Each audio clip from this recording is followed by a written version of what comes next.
This is Bishop Michael Burbidge, and you are listening to the Walk Humbly Podcast. Welcome to the Walk Humbly Podcast. I'm Billy Atwell, Chief Communications Officer for the Diocese and your co-host. Those who are listening to this podcast, you are benefiting from the generosity of those who have given to the Bishop's Lenten Appeal.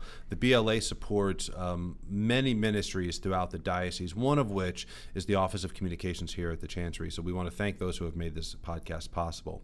If you haven't already, please rate this podcast or write a review wherever you're listening, iTunes, Spotify, Stitcher, and so on. And if you're listening on YouTube, please make sure that you subscribe and ring the bell. Those notifications are really important in that algorithm. Sign up for our e-newsletter at arlingtondiocese.org. A lot of our most important announcements are communicated through that e-newsletter. That email list is very critical to what we do.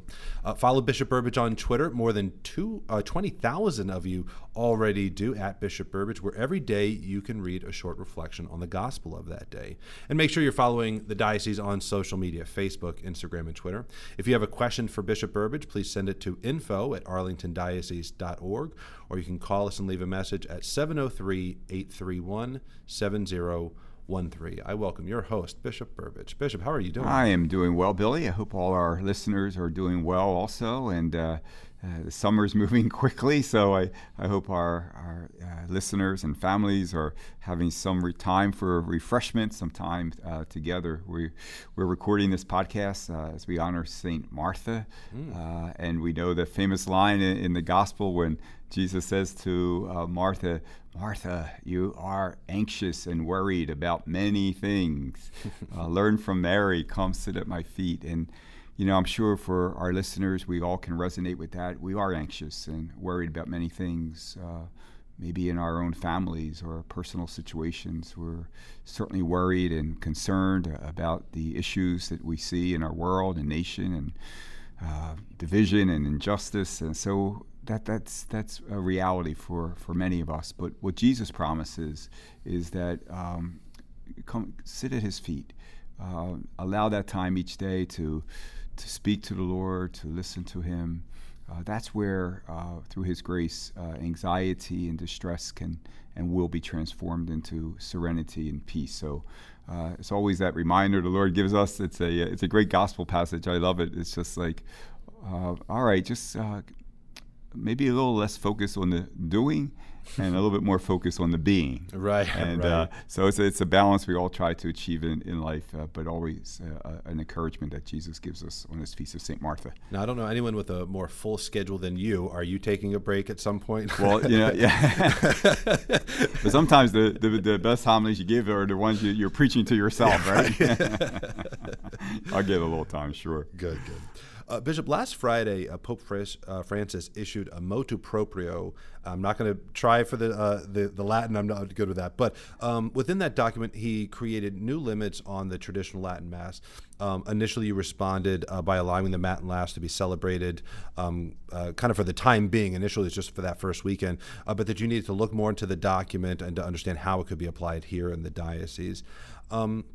First, talk to us about how we should understand this motu proprio and the Holy Father's intent with it, and what do you see as maybe kind of long-term or practical changes here in the diocese? Well, Billy, thanks. Obviously, that's a question that I am hearing frequently from the faithful throughout the diocese, via letters and emails, and when I'm at their parishes. So it's certainly appropriate that we discuss this as our first topic today. The first thing we should be mindful of is that this motu proprio, this directives that the Holy Father is giving to us, is a result of consultation from bishops from throughout the world. And it is addressed to the universal church. Not just to the church in the United States, but to the universal church. And so we all know that situations vary from one diocese to another, from one country to another, but he is speaking to the entire church. And as we received that last Friday, it did come even to the bishops. It was not announced that we were going to receive it that day, so it was like a little curveball. We said, whoa. And I think many of my brother bishops, I know all the bishops in our province, we decided that there's a lot to unpack here. And I've said from the beginning that there are two goals for us.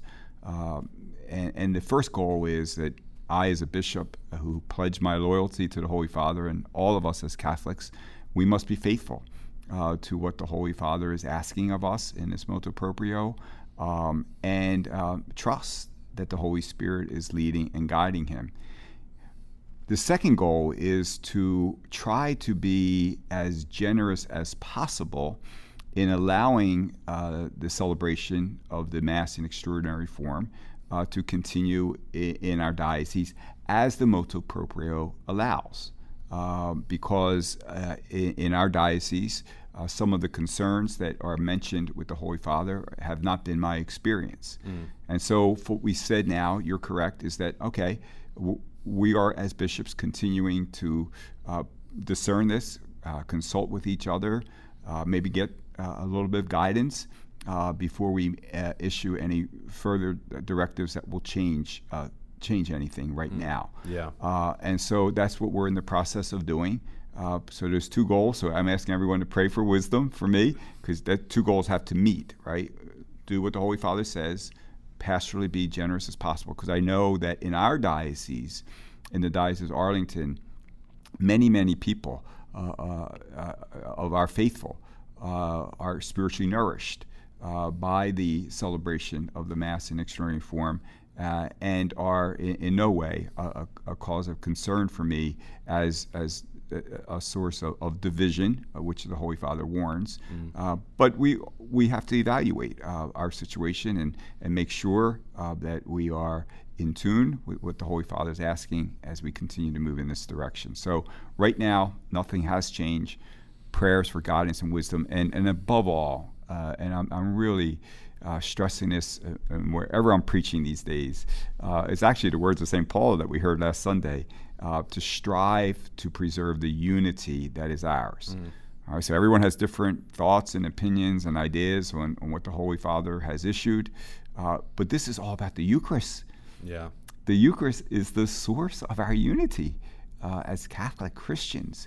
It can never be a source of division.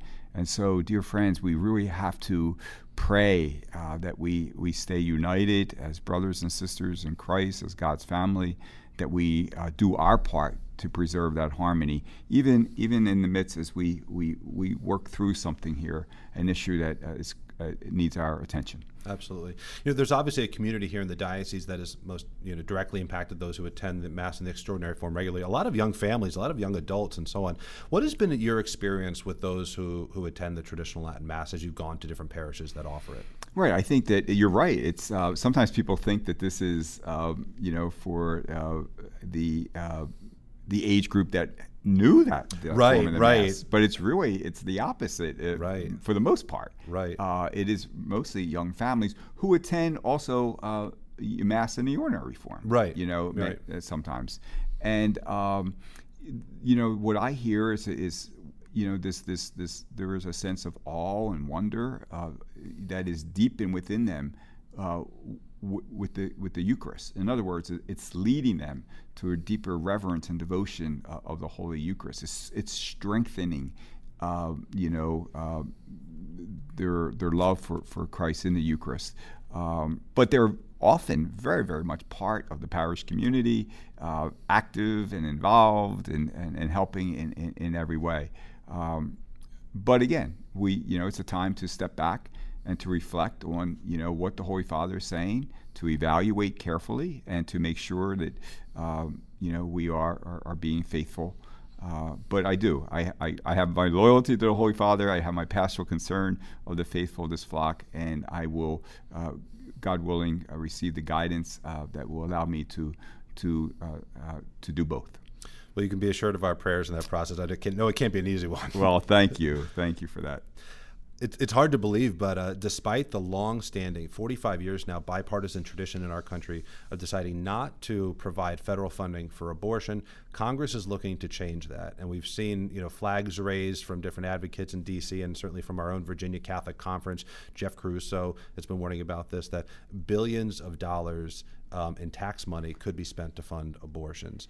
And, I was reading a news outlet, and one quote that they offered was, quote, the Hyde Amendment prevents programs like Medicaid or the Children's Health Insurance Program from using federal money to cover abortion. The irony that a children's health insurance program would fund abortion demonstrates the very problem that we have in front of us. What are your thoughts about this latest move to remove the Hyde Amendment, and maybe kind of what does this signify for the country? Well, it's very sad, and it's very disheartening, and it's very, very alarming, but it's very real. Absolutely. And it's truly unbelievable that I think it's being forced through. The impact on the unborn will be devastating. Every year, as a church, as a diocese, we do so much to protect the unborn, the most vulnerable. And some advances have been made, especially at the state and local level. But the attempt to eliminate the Hyde Amendment will be, I would think, one of the most crushing losses since Roe versus Wade. Really, I do agree. believe that. And I think we cannot underestimate its impact. You mentioned the Virginia Catholic Conference, and there are important facts that have been shared with us. And if I could just share with our listeners, like for example, 2.4 million babies are born with the existence of the Hyde Amendment, in the sense that the protections there. Polls show that the vast majority of people do not think tax dollars should pay for abortion.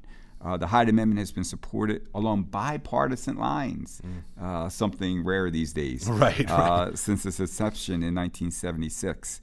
And removing the Hyde Amendment essentially holds Medicaid hostage. Here's how. States would be forced to either include elective abortion in its Medicaid program or be kicked out. Literally be kicked out of the federal Medicaid program altogether.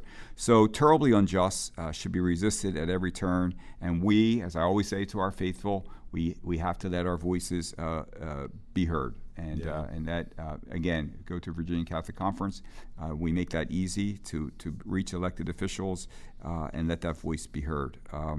The one thing, too, that you hear, because there's always, when something's evil, there's going to be untruths being spoken, right? So advocates for eliminating the Hyde Amendment claim that poor women don't have access to health care that they need, and abortion is thus a reasonable option. Morally, that is obviously baseless. There are so many ways, and the Catholic Church and Catholic Charities is always there to do everything we can to allow a mother and a father to choose life. Last week, I just blessed our second ultrasound machine at the Mother Mercy Free Health Clinic. Women have the resources to give birth to their children. We're here to accompany women in need, and they should not be lied to and told they don't have a choice. Sometimes people who walk into our clinic are actually thinking that's where they could choose the opposite. And they say, well, maybe God led me here. Who knows? But that ultrasound saves lives because it shows that child within the womb. So we need prayers, we need action, and we need to make our voices be heard. Thanks for raising this. It's very, very important. Yeah, and speaking of the Mother Mercy Free Clinic, I mean, the one in Manassas was an abortion clinic that was purchased by volunteers that were praying outside of it, and then the space is donated for the use of Catholic Charities.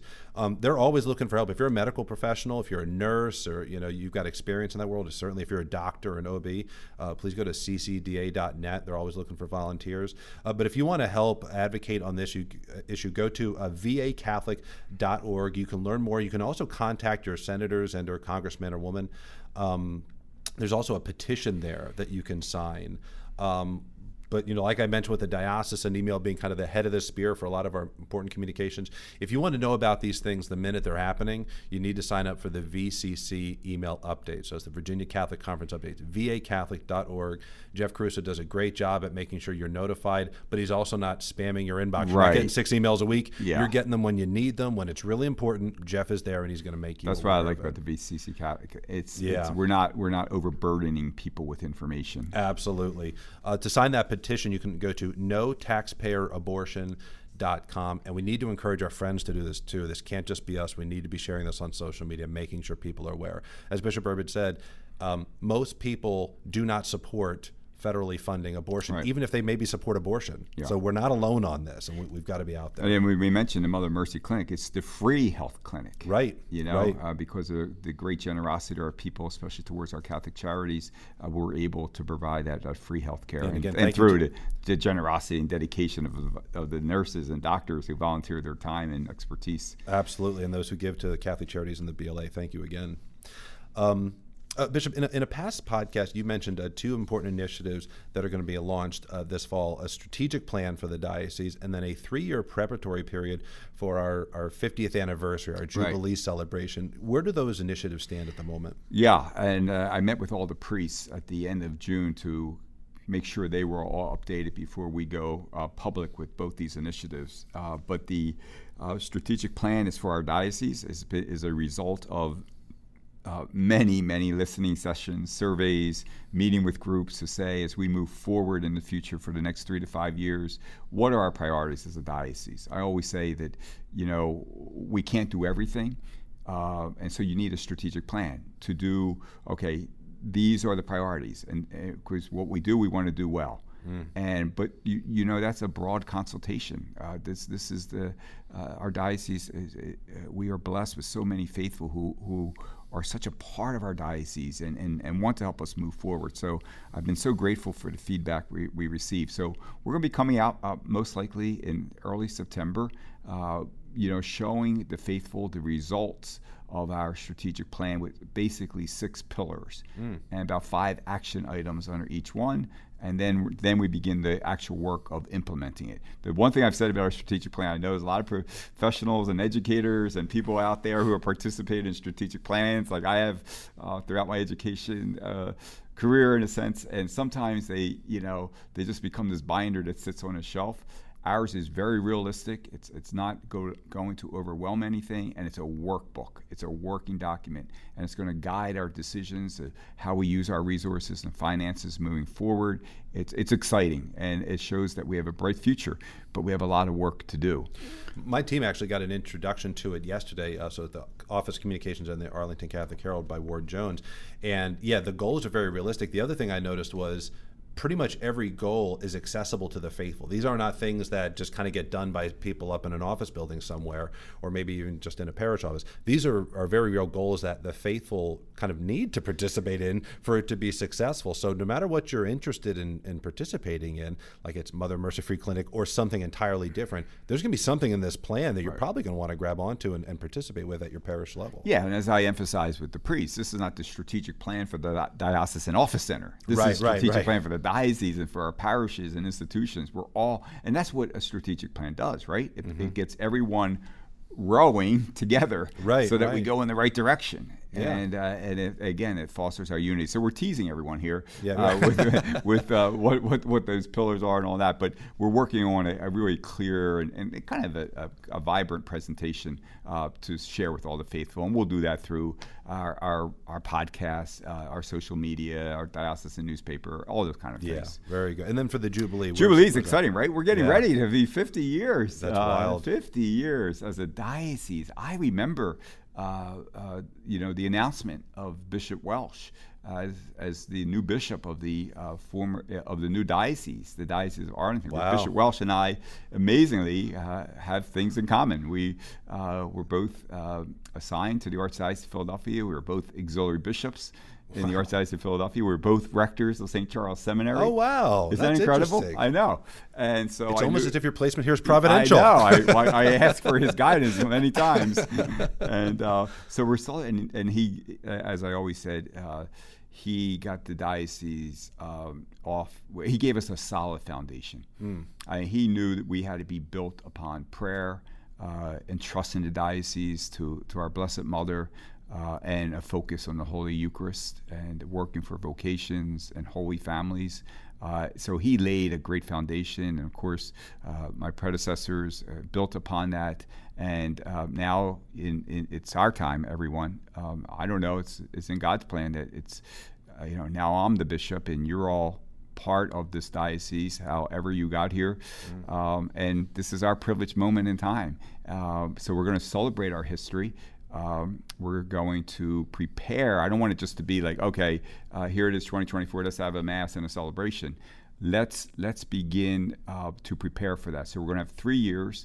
I'm going to talk more about this again in September when everyone gets back from vacation and routine. We'll have a nice presentation. But 3 years focusing year 1 on the Eucharist, year 2 on our Blessed Mother, and year 3 on the evangelization, with all kinds of exciting events, both diocesan and parishes, to celebrate. But again, we're teasing our audience again. Yeah. But that's good. And maybe, but we're getting ready to, go public with all of this. But I wanted our priests to hear this first, and so they're on board. And when we get back to everyone, once the summer kind of comes to a conclusion, we'll start announcing the specifics. Right. So that won't be the last time you hear from us on these. You can stay tuned for more. Bishop, I cannot believe I'm saying this, but school is almost back. I know. I feel like it just let out. But when you look back on the last year, there's some obvious things that might stick out. But what sticks out to you, and what do you anticipate when you look to the year ahead? Yeah. First of all, before I answer those questions, I just the other night, I just brought back a childhood memory. As I don't know why, but as a kid, the first time I saw a back to school commercial, I was like, I don't believe this. It's an injustice. Here we go again. But now they start early, right? Like 4th of July, you're seeing back to school announcements. But anyway, that's just the. But no, the highlights of 2021 makes us very proud as a diocese of what our Catholic schools were able to do. All schools opened in the fall of 2020 to offer in-person instruction with hybrid models, of course, really whatever remarkable. Best for the community. It was just absolutely incredible, only through the grace of God and the dedication of our Catholic educators. What we saw for Catholic educators in Catholic schools, it's a vocation. They were compelled because it's their vocation, it's their passion. St. Isidore Seville Catholic Virtual School was open because there were some teachers who were unable physically, compromised, who unable, and there were some who chose not to send their kids back. So I don't know how our school's office did it, but they all of a sudden established a new school, a virtual school online. In the midst of a pandemic. In the midst of a pandemic. I mean, unbelievable. They had all this extra time, this spare time to do it. Can't say enough thanks. More than $6 million, Billy, in tuition assistance was provided to students in 2020-21, and our 2021 graduates from high school received more than $70 million in scholarships. I can't believe that number.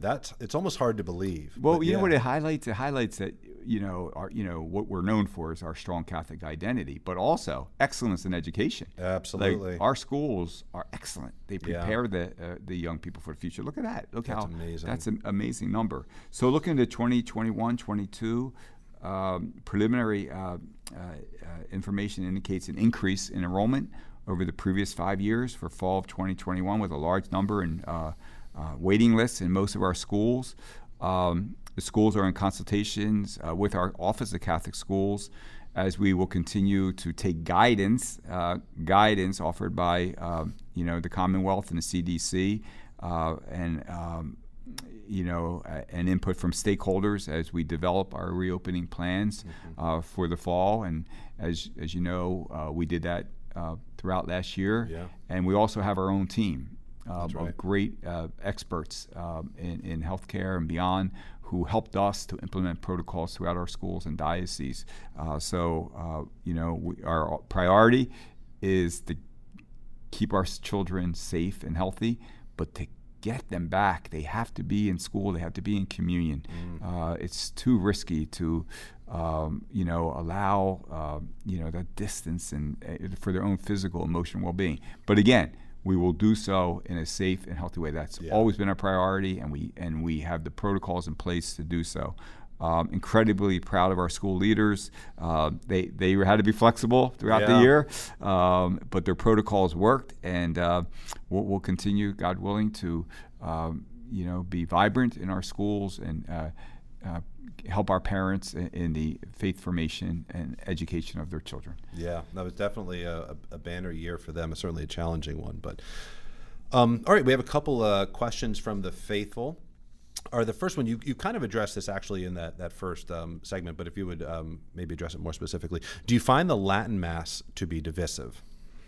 Well, when Pope Benedict, allowed us to celebrate the extraordinary form in new ways, what he was saying is that there's only one Mass, right? There's two forms, but there's only one Mass, right? And if then we have to be real here, and the Holy Father has mentioned this, that there could be individuals or groups who deny the validity of one form, or that would be an extreme. But what we want to avoid too is that one makes you holier than the other, right? And so we have to be careful of that. I do not see that as a trend or as a norm in our diocese. That has not been my experience. That's why in my 4.5 years, I haven't changed anything. Right. So that has not been. But it's a good reminder. This is a good reminder that let's make sure that whatever Mass we're attending and all, that we have reverence and respect for both forms, and our goal is to allow people to be spiritually nourished in a celebration that allows them to do so. I mean, people do that with parishes, because every parish is different. Mass is celebrated in ordinary form. They say, I'm just more nourished by going to this parish rather than this parish. It doesn't make it's the same Mass, right? But just for various reasons, or the sense of community, whatever. But they're not denying, or they're not saying this is bad, this is good. It's just I'm more spiritually nourished by attending here, and that's what the Holy Father wants, is that unity. Yeah, and God's not limited by the liturgy that we attend. Exactly. Right. Our next question is, any advice you would give someone in their early 20s who has fallen away from the faith? So I'm not sure if the asker is one of these people, or if they know someone and they're trying to get advice. Okay. But either way, what would be your advice to someone if you were talking to someone in their early 20s who's fallen away? Yeah, and I think it's important to remember, even as we read the lives of the saints, right, that our faith and faith is a gift, right? Faith is a gift given to us by God. It needs to be nourished, and but it's a journey. And even in the lives of the saints, there are ups and downs, and there's twists and turns, and there's sometimes our faith seems as strong as it's ever been. There's other times like, what's happened to me? My faith, it seems weak now. The apostles said that, Lord, increase my faith, So I would say, first of all, don't get frustrated. This is to be expected, that we're going to have ups and downs in our faith journey. God's patient. God is patient. He's not ever going to stop seeking you out. He's never going to stop looking for you. He's patient where you are right now, and so be patient with yourself. But don't give up. Searching. Searching for God and just saying that prayer. Lord, increase my faith. Increase my faith is a beautiful prayer to say. And if your faith is maybe if you're falling away from your faith because, for example, you've been hurt. Maybe you've been hurt or scandalized, or as we know is a reality within our church. Then you have to say, okay, Lord, but this is your church. This is all human beings can build up the church, or they can cause harm to it, whether it be bishops, priests, laity, whatever. But it's always your church. So heal me and bring me back from that. Heal me from that wound that has caused me. Maybe if you're wandering away your faith because you're questioning some of the teachings of the church or whatever. Well, then, learn. Why is the church teaching this? What is the reasoning behind it? And in our diocese, there are so many great formation programs in our parishes. Our priests do a tremendous job teaching the faith.